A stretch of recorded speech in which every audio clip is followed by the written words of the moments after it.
Dans 1 heure, les femmes vont se réveiller pour commencer à balayer les cours et les devantures des maisons dans le quartier.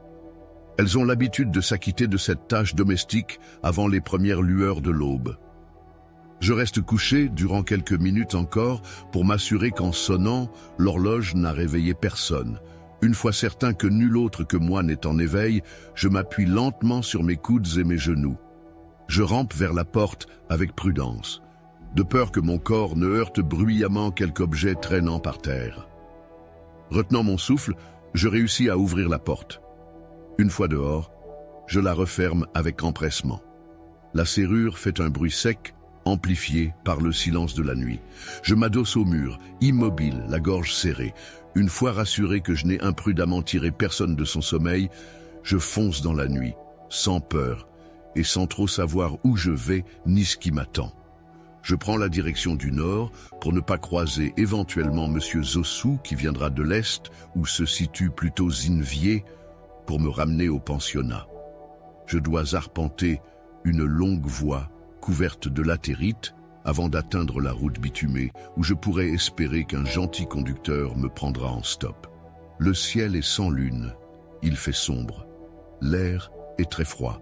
Le vent glacial de l'harmattan me fait grelotter. Je n'ai pas pris un habit chaud. Je frotte mes mains l'une contre l'autre pour ne pas que mon sang se glace. Je claque pourtant des dents. Je ne contrôle plus ma mâchoire. Tout grelottant, je m'efforce de chanter au milieu du chemin. Il n'a pas dit que tu coulerais. Il n'a pas dit que tu sombrerais. Il a dit « Allons de l'autre bord, passons de l'autre bord ». Je dois avoir fait environ 4 kilomètres. Les derniers chants du coq annoncent que le soleil va bientôt se lever. Tout en marchant, j'observe avec enchantement ce moment de transition entre la nuit et le jour. L'obscurité, d'abord épaisse et vide de bruit, se dissipe lentement en s'harmonisant à la lumière timide de l'aurore et en accueillant les chants des oiseaux.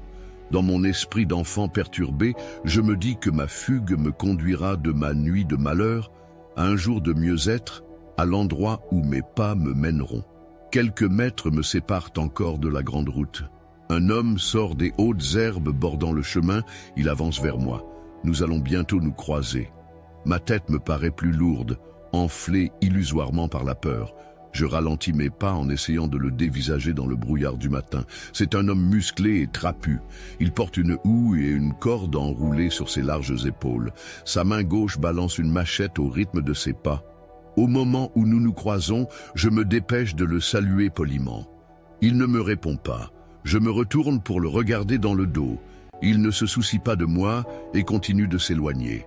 J'ai eu tort d'avoir peur. Son apparition soudaine et son apparence m'ont trompé sur lui. Un paysan qui allait sûrement dans son champ et qui a dû aller à la selle dans les buissons. Des klaxons de voitures me parviennent de la grande route. J'aperçois même leurs phares. Ils passent vite. Dans quelques minutes, je vais pouvoir monter dans une voiture, n'importe laquelle, pourvu que son conducteur accepte de m'emmener où il va. Je n'ai pas une destination privilégiée. Je descendrai où le destin me conduira. Le jour s'est déjà levé quand je parviens à la route bitumée.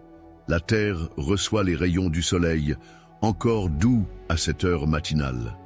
Je continue de marcher vers le nord, tout en faisant de grands signes pour arrêter toutes les voitures qui passent. Personne ne veut me prendre. J'ai déjà parcouru environ 6 kilomètres et je suis las d'avoir marché. Je ne peux pourtant pas m'arrêter. Je dois continuer d'avancer.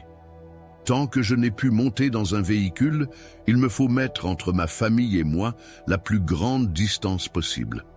Les voitures sont de plus en plus nombreuses sur la route. La fatigue me fait agiter mes bras de manière quelque peu désordonnée. Lorsqu'enfin une voiture s'arrête environ 15 mètres plus loin, je cours vers elle comme mon corps affaibli peut me le permettre. C'est un taxi. Le chauffeur me demande de payer pour 2 places. Je n'ai pas d'argent en poche, pas même pour une seule place. Je lui réponds cependant que je suis seul et ne peux par conséquent payer pour 2 personnes. Il s'en va. Je commence à douter de mes chances d'aller au bout de mon projet, dont les premières difficultés se manifestent déjà. Je n'ai pas mûri mes plans, je n'en ai d'ailleurs pas, J'ai obéi à une impulsion et je suis parti de la maison sans avertir personne. Ma mère et mes frères sont sûrement en train de me chercher désespérément. Ma conscience commence à me reprocher de leur infliger de la peine. J'aurais dû laisser pour maman une lettre où je lui aurais demandé de ne pas s'inquiéter. Fatigué et assoiffé, je m'assieds à l'ombre d'un bougainvillier planté à la devanture d'une villa aussi imposante que coquette. Il souffle sous cet arbre de l'air frais qui me caresse le visage. Une mouche se pose au coin de ma bouche et s'envole aussitôt. Du dos de mon pouce droit, je m'applique à me nettoyer toute la surface des lèvres, de l'intérieur vers l'extérieur. Cette halte reposante me fait récupérer mes forces. J'ai toujours soif, mais je reprends ma marche. Je remarque, de l'autre côté de la route, une affluence sous une paillote large et rectangulaire. Un écriteau me renseigne qu'il s'agit du maquis chez Tata Béa. Une femme ronde au visage avenant se tient debout derrière une table sur laquelle sont posées des glacières grandes et moyennes. Elle sert à ses clients un plat de haricots chauds arrosé d'une huile rouge aux senteurs agréables. 3 tables à manger sont soigneusement alignées derrière elle. Elles sont recouvertes de nappes vertes aux bords fleuris. Il y a, posés sur ces tables, de petits seaux en plastique transparent remplis de gari. Les clients se servent eux-mêmes la quantité voulue de cette semoule de manioc qu'ils mélangent au plat de haricots qui leur est servi. Voir ce mets que j'aime manger particulièrement a l'effet de me faire saliver. Je ne peux, hélas, m'offrir ce petit déjeuner. Je me contente de demander un bol d'eau à boire. La patronne du restaurant m'en sert et je bois à ma grande satisfaction. Je la remercie et m'en vais vite avant que la vue et les senteurs de ce repas viennent me rappeler mon indigence. À peine ai-je fait quelques pas que j'entends un camion klaxonner derrière moi. Je me retourne et j'observe les manœuvres du conducteur pour stationner. Je reconnais l'homme qui descend du camion. Je me détourne promptement de lui pour qu'il ne me voie, mais il m'a vite reconnu. « Bambata, qu'est-ce qui t'amène si tôt par ici ?» demande-t-il d'une voix rauque. Je fais mine de ne pas l'avoir entendu, mais il est tenace. N'est-ce pas Bambata qui va là? Je me retourne malgré moi, puis je reviens sur mes pas. Je lui réponds timidement. Bonjour, tonton Blaise. Blaise était un ami de papa. Je l'ai aperçu aux obsèques hier. C'est un bel homme, affable et bon vivant. C'est à lui qu'appartient le camion. Il s'en sert pour commercialiser des marchandises ou en transporter pour le compte de ses clients. Chaque fois qu'il rendait visite à papa, il ne repartait pas sans laisser quelques pièces d'argent pour Bailly, mes frères et moi. « Achetez-vous quelques friandises », disait-il. Nous accueillions donc avec joie ces visites chez nous. En le voyant ce matin, je crains d'abord de devoir retourner à la maison sous son injonction. S'il découvrait que je m'en suis enfui. Je me ressaisis plutôt vite ensuite, voyant en lui l'homme providentiel qui pourrait m'emmener avec lui dans son camion. Oncle Blaise entre s'asseoir chez Béa et me fait signe de le rejoindre. Dès que je m'assieds auprès de lui, je tente de prendre le contrôle de l'inévitable conversation que nous allons avoir. Je lui dis timidement « Tonton, c'est un bon présage de vous voir ce matin.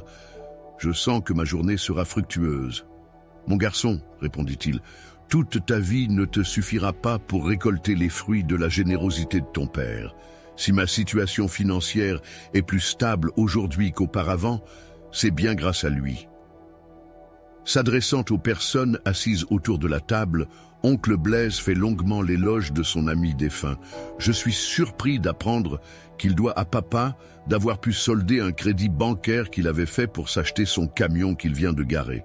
Tata Béa, qui n'a encore rien dit depuis mon arrivée, s'émeut. La mort fait si mal d'emporter trop tôt les meilleurs d'entre nous. Elle me surprend en posant ensuite un plat de haricots sur la table, devant moi. Je n'ai encore rien mangé depuis 24 heures. J'ai faim, malgré toute l'eau que je viens de boire.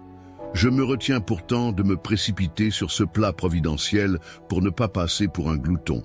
Je patiente et commence à manger après oncle Blaise. Nous ne parlons plus jusqu'à la fin du repas. L'ami de papa s'est contenté de me regarder du coin de l'œil, de temps à autre. Il ne se doute pas encore que j'ai l'intention de le suivre.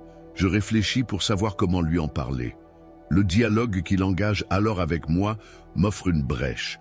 Vas-tu pouvoir poursuivre tes études au pensionnat maintenant que ton père n'est plus? Maman ne m'a encore rien dit à ce sujet. Je sais qu'elle n'a pas d'argent en ce moment.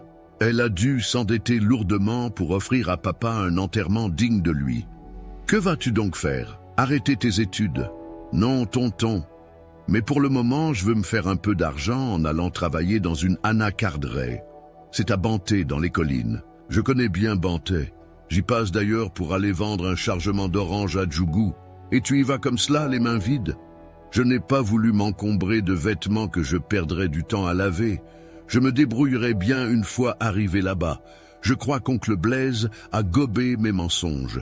Une vingtaine de minutes plus tard, je suis assis dans son camion, en partance pour l'inconnu. Je ne connais de Banté que ce que mon cours de géographie m'en a appris. En quittant la maison ce matin, je ne pensais pas à une destination précise. Banté est le premier nom de ville qui m'est passé par l'esprit quand j'ai dû répondre aux questions d'oncle Blaise. Je ne sais pas ce qui m'y attend. Je suis pourtant content, presque excité d'aller vers un ailleurs où j'espère ne plus être rien. Je regarde furtivement oncle Blaise. L'air sérieux, il est concentré sur la route devant lui. Il me semble qu'il ne veut pas causer avec moi. Tant mieux, je pourrais me trahir en trop parlant. De l'air frais entre dans la cabine. Je sens que je vais m'endormir, vaincu par presque une nuit sans sommeil et ma longue marche matinale. Je ne résiste pas. J'ai dormi profondément comme si j'étais allongé dans mon lit. Ni les coups de klaxon, ni les secousses que subit le camion en passant dans un trou ou sur un dos d'âne n'ont pu m'arracher au sommeil. J'entends vaguement oncle Blaise me parler.